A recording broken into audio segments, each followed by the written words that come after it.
Okay, so I have like 2 more hours of light and 2 more hours to get down. The journey started very early though. Okay, so it's very early in the morning and I need to get my things packed. I got all my camera gear here and a few more things to load up. So today is gonna be a challenging day, that's why I split this whole trip in 3 stops. The first stop is gonna be 2.5 hours away from here, and don't be fooled by the weather. So far it's very sunny outside, but the forecast mentioned that later in the day it will be very cloudy and rainy, and I'm actually a bit upset about that because I planned this trip way ahead of time, but I don't know, let's hope for the best.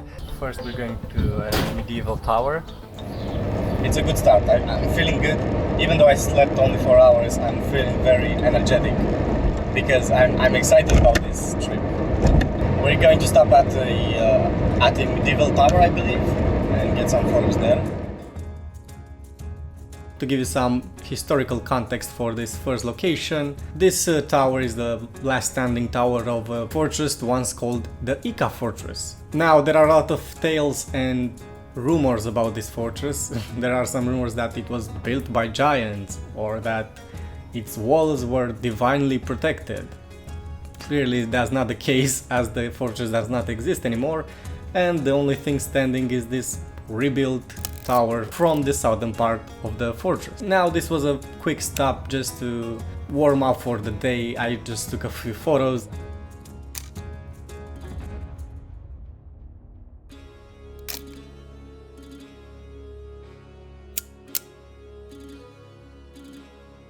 I took a small break there just to get some snacks and then headed to my second location, which was the Caracau Viaduct. I was struggling thinking if I will have the energy to do this entire day. The first day is the hardest, I think, but it turns out it's pretty good so far. I really like it. In a sense, it's somewhat of a romanticized subject, at least for me, at least in paintings. And again, for some historical context, this viaduct was initially built in 1897, but after the World War I, it has completely collapsed and then it was rebuilt in 1946. Now this was a very important and strategic point for Romania because it used to link the Transylvania side to Moldova. My stay here was longer than I expected because I was trying to climb on a hillside that wasn't actually leading up to this panoramic view that you're about to see. So I did spend like 30 minutes just going around there, and then I found out that there were some actual stairs that would climb up and get to a better vantage point. And when I got there, I found this abandoned train station that I really had to photograph. I think in a sense it did remind me of a dream I once had, and I was really trying to capture that on the films I had with me, but I feel like none of them managed to capture the same atmosphere.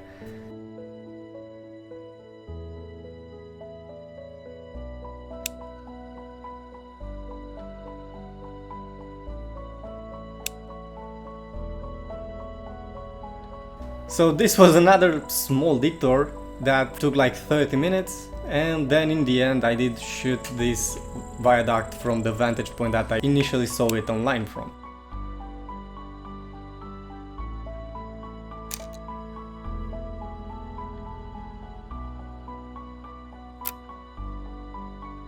Now I had to usually leave this area at 12, but it was already almost 1, and this road was pretty challenging for my car because I own a front-wheel drive, not a 4x4, and this road was made for 4x4, not for my car. My final location was only 45 minutes away. And as I was progressing to the final destination for this day, which was the hike to the Devil's Mill, the entire atmosphere changed. It was starting to get cloudy, seeing some light rain, and even worse, on top of the mountain looked like it was like heavily fogged and maybe a storm coming. And I was not ready for this. I dreaded this moment. Anyways, I started my hike and I couldn't really find the beginning of the trail, and I ended up at some guest house because my Google Maps were showing me that I was in the right place, even though I wasn't somebody's property. And they were like, yeah, you need to go around, but it's a long way. So I just went to their actual property and ended up at the beginning of this hike. And it was already like very heavily raining, and even like after 5 minutes, 10 minutes in, all of my clothes were already soaking wet. But as you'll see, this hike really just took the life out of me, because it was a very steep hike. Even though it was very clear at first, it was this big open area before I would get into the actual forest, it was still steep. And not just that, it was wet and was just slippery. I feel like I need to take a break every 5 minutes, and like we're only 50% in, and my legs already hurt. It's insane. It's so steep. It looks easy, but it's so challenging to climb. So the conditions were getting worse as I was progressing through this hike. After I got through this area, even worse conditions. There were a lot of rocks. So I was like just walking 5-10 minutes, taking a 2-minute break, and so on and so forth. Now, after dreading my life decisions and just getting out of this steep part of the hike and getting out from the forest again on this great opening, I was about to find another steep incline that was about to lead me to the base of one of the rocks I wanted to climb. And luckily I met some other tourists that were there and just guided me around and showed me where was the Lonesome Rock, which I actually climbed, and the Devil's Mill, which I was eager to get to. But you'll see the entire experience in a second. Now, just as I got to this base of this Lonesome Rock, the fog was moving so fastly and it looked magical. I loved it. I just got my cameras and snapped away. And you can see how fast the fog was moving through. Now, some of the best shots from this actual hike didn't make it. I shot on this respooled roll of Vema Photo 65 and the film turned completely black. So it was probably exposed to light at some point and I got no shots from it. And all that was left were these snapshots taken with the Agat 18K with the half frame and the Pova Start, which is a plastic camera. So my two plastic cameras created the only images from climbing this Lonesome Rock.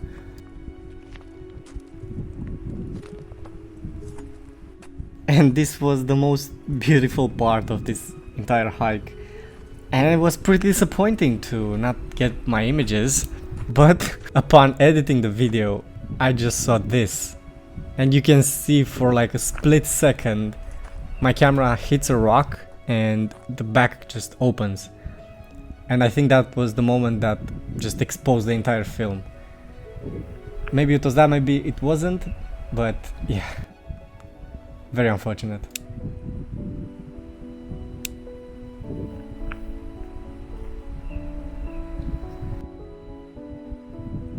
And along the way there were so many other good looking landscapes.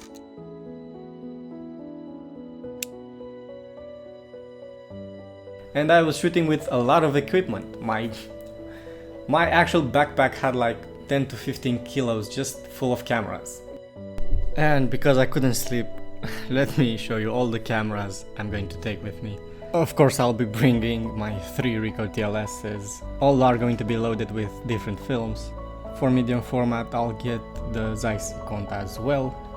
I'm trying to travel somewhat light, so I'll get the Agat 18K because it's plasticky, it's a half frame and just takes a lot of shots. I'll also get the Longchamp just for some artsy shots here and there.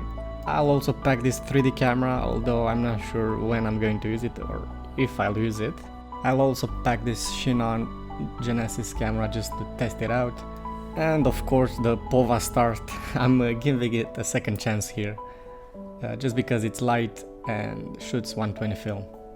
And last but not least, my panoramic 3D printed camera. with a Fujinon 135 lens. Now, this hike trail was actually crossing some private farm, and there were about 4 huge shepherd dogs, and they did see me. And my god, my legs were already about to give up. Like, my muscles were so sore that I couldn't really just climb anymore. And these dogs were just coming furiously towards me. Oh, okay, so my legs are not even working anymore. I'm hearing like a few guard dogs in the distance, just barking and getting closer. I have this rock. I'm ready for whatever happens. Like I can't even run if I wanted.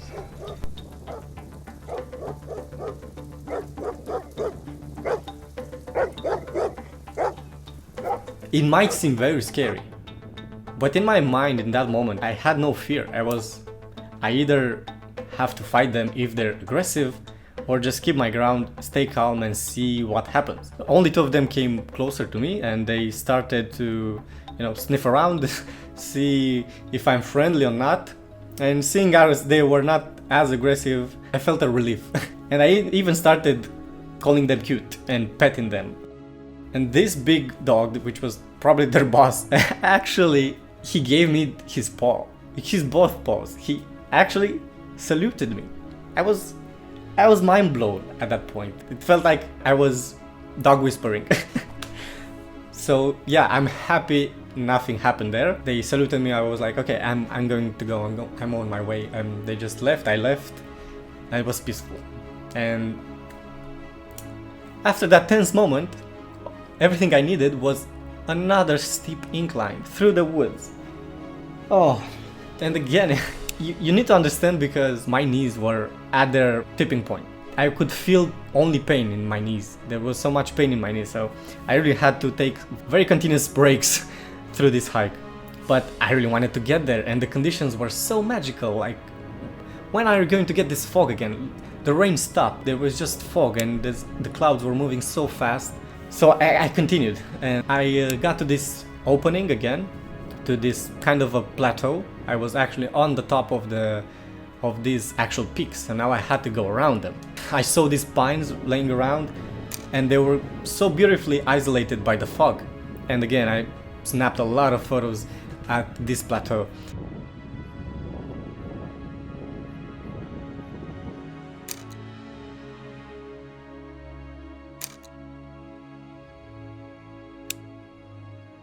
Then I took off and had to find the actual trail, but having only my GPS and the fog that I could see like up to 20 meters at best, at some point I didn't see the trail anymore. Just look at this fog, man. I can't even see where I need to go anymore, and I would have to descend, then climb back down. This is getting risky. Yeah, I think we're just going to return, get some snacks and just go back. So I thought, yeah, the dogs won't be as friendly if I return, at dark, but that was the right call, because I was really at my limit. It was insane. So I decided to take a break, eat the snack I had to get some energy, and drink the last bit of water that I had, and just return. What a journey that was. I loved every second of it, and I'm really happy that some of the photos did encompass this magic atmosphere that was there, that I lived there. And then again, this fog that was just, covering the peaks, and I was waiting for it to go away so I can shoot my panoramic 6x17. And I think I waited like 20 minutes there because the fog was getting even stronger. I got a shot, but then again, I looked at the film wrong, man. So yeah, that really didn't turn out. And I did realize it in that moment, because I was like, yeah, this is my last shot, it's gonna be amazing. I'm at my 7th picture, which meant the last photo on 6x17. And then I advance and I see 8. And I was like, no fucking way. At that moment I knew I fucked up. And I knew the photos were going to be overlapped. So yeah, that was pretty heartbreaking because I couldn't just switch that film with a different one. I didn't have one with me, and you can't really just switch the film on this camera. So I just headed back down. But not all it's lost. On my way back I did shoot a few more keepers, even though it was with the plastic Agat camera. These photos still deserve some praise, because I still had to finish my film roll, so I did snap a lot of photos on my way back, and this turned out to be pretty good. Mainly because the carefully composed shots didn't make it. But at least we made it back safe. And at 7.5 I think, I was back down again. Oh, it was such a pain going down. It was even worse than climbing, because now my knees were feeling even more pressure from trying to keep balance on this slippery road that it's made of just small rocks and slippery rocks. It was very hard. This is such a punishment, but I almost slipped. Man, these rocks are a pain to deal with going down. But yeah, I got down in the end, and I was still 40 minutes away from my actual Airbnb. And that's where this day was about to end. And I hope you enjoyed this analog adventure as much as I did, because it was tense, it had excitement, it had pain, it had joy, it had even hunger, it had everything that made it memorable for me. And I hope that at least a bit of it, transposed through the images as well. And now, after this exhausting trip, it was time for 3 days of continuous developing and 3 more days of continuous scanning. So yeah, these images were a labor of love, and they took a long time to get on your screen.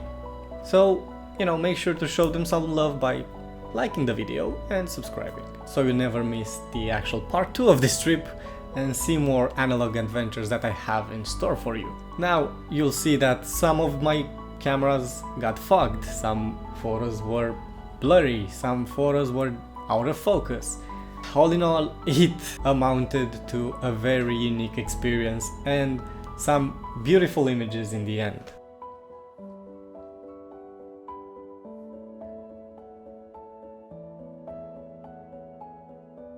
That's all for this video, thanks for watching, and I'll see you in the next one.